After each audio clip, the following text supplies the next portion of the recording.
Hi everyone, good morning. আজকে আমি তোমাদের সাথে শেয়ার করব সানডের দিন, পুরো দিনটা আমি কি করে কাটালাম। তো ফার্স্টেই ঘুম থেকে উঠে মা চা দিয়ে দিয়েছিল, তো মা আর আমি মিলে একটু চা খেয়ে নিলাম। তারপরে রান্নাঘরে গিয়ে দেখলাম মা ছোট ছোট আলুর দম বানাচ্ছে।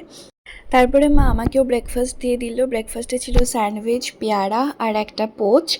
তোমরা কারা কারা এরকম কম্পার্টমেন্টাল পেটসে খেতে ভালোবাসো বলো। তারপরে আমি আজকে বিরিয়ানি বানাবো ভেবেছি, একটু অন্য রকমের, তাই চিকেনটা ম্যারিনেট করে নিলাম।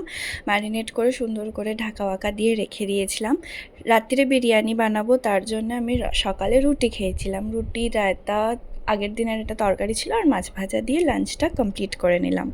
সন্ধ্যাবেলা মা আর আমি মিলে আবার গল্প করতে করতে একটু চা খেয়ে নিলাম। তারপরে এখানে দেখো আমার বেরেস্তা ভাজা, তারপরে চিকেনের যে প্রিপারেশনটা সেটা, আর ওইদিকে চালটাও বসিয়ে দিয়েছি। এগুলো সব রেডি হয়ে গেছে, এবারে শুধু লেয়ারিং করা বাকি।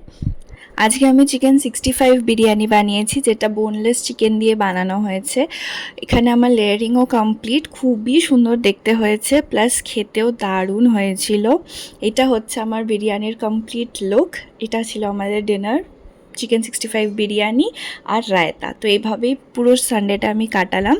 দেখা হচ্ছে পরের মিনি ব্লগে। Tata, by.